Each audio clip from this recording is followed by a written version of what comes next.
I stood frozen in my driveway, keys jangling in my hand, jaw dropped so wide I could have caught a swarm of bees. My eyes refused to believe what they were seeing. My 1850s barn, the Thompson Heritage Barn, a gem listed on the National Register of Historic Places, a star in history books, and the heart of our town's heritage district, was now a screaming, bubblegum pink monstrosity. Not a soft, classy pink.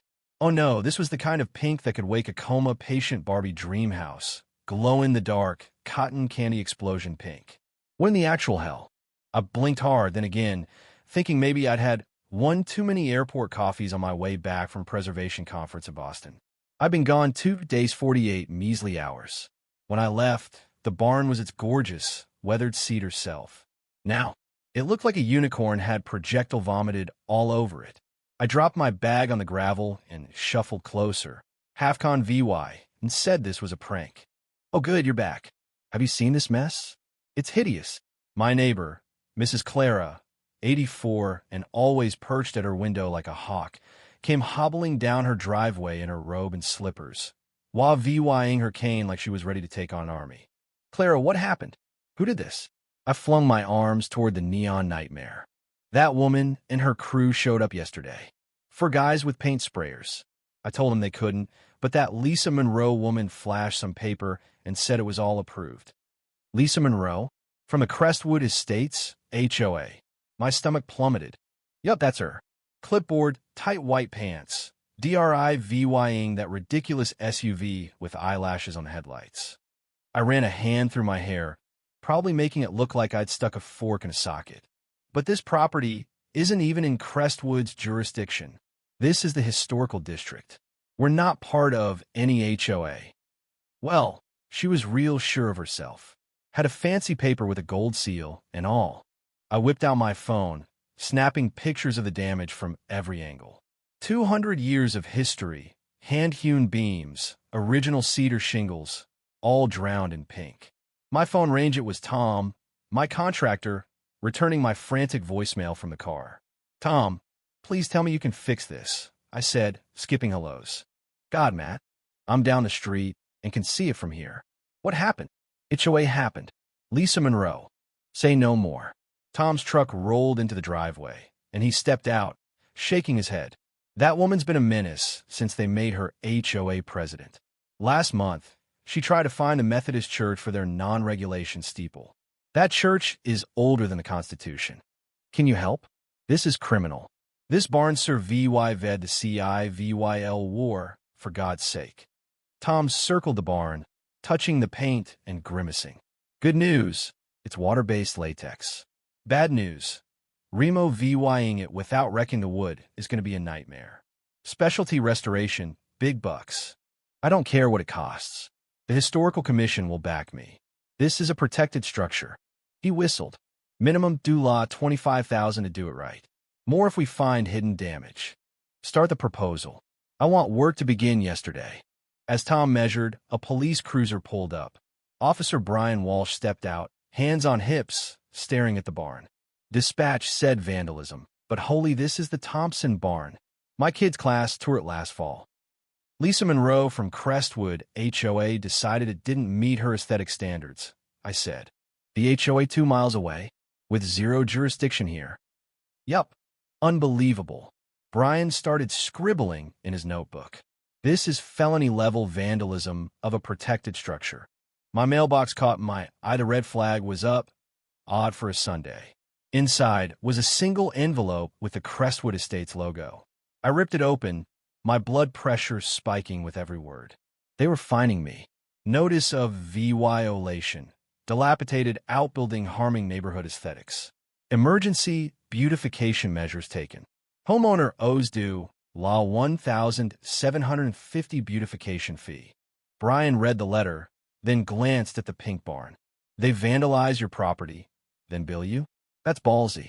This barn was built by my great-grandfather. It was an underground railroad stop. There's a historical society plaque right there. I pointed to the bronze marker, barely VY Cybele against the pink.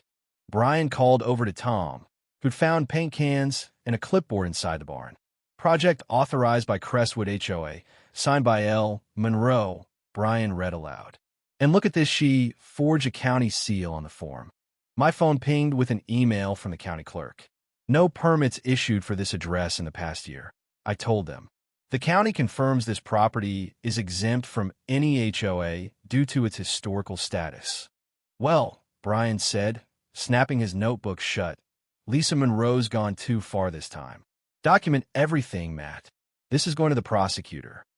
By evening, the pink barn was trending on social media. I woke to 17 voicemails, 38 texts, and a news van parked at my driveway. Mr. Thompson, a statement on the HOA controversy. A reporter chirped as I grabbed my paper. No comment, I muttered, retreating inside. My phone rang. It was my boss, Abigail, head of the State Historical Preservation Office. Matt, tell me the Facebook photos are a prank. I wish. I got back yesterday to this. Who would deface one of the best preserved 19th century barns in the state? Lisa Monroe, Crestwood HOA president. She called it an eyesore, needing beautification. Abigail's silence was terrifying. I'll be there in an hour with the Attorney General's liaison. Before I could reply, a sharp knock at my door. Through the peephole, I saw a blonde woman in white capris, clutching a handbag the size of a microwave. Lisa Monroe. I opened the door, blocking the entrance. Can I help you? Hi, I'm Lisa Monroe, Crestwood Estates HOA president. Her smile was all teeth. I'm following up on the beautification notice. You haven't paid yet. My jaw clenched. You call vandalizing a historic landmark a SARE VYC. Now, Mr. Thompson, that old shed was an eyesore. We did you a favor. That shed is the Thompson Heritage Barn, built in 1857 on the National Register. I work for the State Historical Preservation Office. It's under my protection. Her smile faltered, but she rallied. It's within Crestwood's aesthetic jurisdiction. Your jurisdiction ends 3 sub-VY signs over. This is the historical district. You have no authority here. She pulled out a map. Our new community guidelines. You can't redraw maps to steal properties. I checked with the county. They also noticed your forged seal. That's fraud, Mrs. Monroe. Her face paled. There's a misunderstanding. The police have filed a report. The damage will cost Dula $25,000 to fix a felony offense. You're paying for the restoration, and you're facing charges. Her eyes flashed. Do you know who I am? My husband golfs with the mayor. I don't care if he golfs with the Pope. You broke the law and defaced history. She stormed off, nearly tripping in her wedges. As her SUV peeled out, Abigail arrived with the restoration team. The damage is bad, but fixable, said Victor, the restoration lead. The paint hasn't fully penetrated the wood, but removal will take weeks and at least do law $30,000. Abigail nodded. Document everything for insurance and legal action. The Attorney General's office is furious. A text from Brian pinged. Saw HOA emergency meeting tonight, 7 p.m., Community Center. Be there. Saw. Want to crash an HOA meeting? I asked Abigail. She grinned. Wouldn't miss it. The Crestwood Community Center was packed, the air buzzing with gossip. Lisa took the podium, all confidence. There's been a misunderstanding with the Thompson property. Our attorney assures me our beautification was within our rights. I propose we expand our jurisdiction to include the historical district. Murmurs rippled through the crowd. An elderly man stood. Lisa, that district's been protected forever. Those properties are untouchable. Protected from progress? Lisa scoffed. Those old buildings tank our property values. I'd had enough. I stood. Matt Thompson. I own the historic barn Lisa vandalized without permission.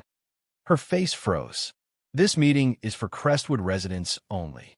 Funny, since you think your authority covers my property, which isn't in Crestwood. Abigail stood. Abigail Summers, State Historical Preservation Office. The Thompson Barn is a state and national landmark. Its designation predates this neighborhood by decades. The damage is a state-level offense with federal implications. The room went silent. NDVY duels involved can be held personally liable, Abigail added, staring at Lisa. Lisa's attorney stammered. I never authorized painting outside HOA jurisdiction. I had VY set against it. An older woman stood. I'm Helen, HOA treasurer. The board never approved this. Lisa claimed the county had. The meeting erupted. Lisa floundered as board members abandoned her. Abigail and I slipped out, Leah VYing the chaos behind. The next morning, restoration began. A silver BMW pulled up, and a man in a golf shirt approached. "Mr. Thompson, I'm Greg Monroe, Lisa's husband. I'm sorry for her." Enthusiasm. "I'll cover all restoration costs." "Why?" I asked. "It's right, and her actions could ruin my business. Palmer Development has county personally contracts. This publicity." He shook his head. "It's not just money. She needs to apologize publicly and drop her crusade against the historical district." He sighed. "Getting Lisa to admit she's wrong is like herding cats with a toothpick." As if summoned, Lisa's SUV screeched in. "Greg, what are you doing?" she shrieked, storming toward us. "Fixing a mess, Lisa. You can't paint other people's property." I was improv-VYing the neighborhood. That ugly barn was an eyesore. "That eyesore is worth more than our house," Greg snapped. "It's a landmark." I stepped forward. That barn was an Underground Railroad stop. My ancestor, Samuel Thompson, built it with hidden rooms for escaped slaves. There are car VYNGS inside from people seeking freedom. It's not just a building, it's history. For a second, Lisa's face softened, but she snapped back. "How was I supposed to know? There should be a sign." "There is a sign. Your paint's covering it." Greg looked horrified. "Lisa, we're paying for the restoration, and you're apologizing." "I am not." A news van pulled up. "Mr. Thompson, a statement on the barn controversy?" The reporter called. "Mrs. Monroe, care to comment on the vandalism?" Lisa marched toward the camera, ignoring Greg's protests. "There's been a misunderstanding. As HOA president, I maintain community standards." Greg handed me his card. "Call my office for the costs. Whatever it takes." Victor, the restoration lead, waved me over. Under the pink paint, they'd found carved VYNGS. Saw ST 1857, saw Samuel Thompson in a tiny lantern, an Underground Railroad symbol. I touched it, feeling the weight of history. Days later, Brian's cruiser rolled in with a sheriff's vehicle. "Prosecutors filing charges against Lisa," Brian said. "Vandalism, forgery, trespass, and a false police report. She claimed you threatened her." "She what?" "I never. We have body cam footage VYing she lied." The sheriff's deputy approached as Lisa's SUV pulled up. She clutched a folder. "Mr. Thompson, I have proof your property falls under our guidelines." She froze at the sight of the deputy. "Karen Monroe, I have a summons for county court." "This is harassment," she screeched, snatching the papers. "I was doing a community SARE VYC." "Ma'am, take the documents," the deputy said. Abigail arrived with Professor Ellis, an Underground Railroad expert. "I've read about this barn for years," Ellis said, eyeing the fading pink. "Historical preservation isn't about looks, it's about stories." 2 weeks later, the barn was nearly restored, its cedar glowing. The Historical Commission added protections to all county landmarks. I sipped coffee on my porch when Greg's sedan pulled up. "Restoration's almost done," I said. "Your check's cleared." "Good." Lisa took a plea deal, community SARE VYC, restitution, no jail. She's resigned from the HOA. We're MOVYing. Fresh start. "I'm sorry. I wasn't sure I meant it."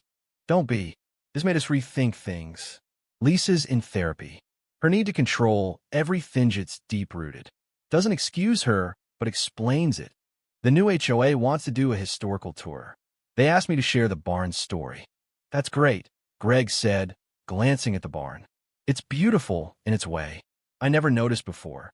As he left, Professor Ellis, Diane from the county office, and others arrived to see the restored barn and document the car VYNGS.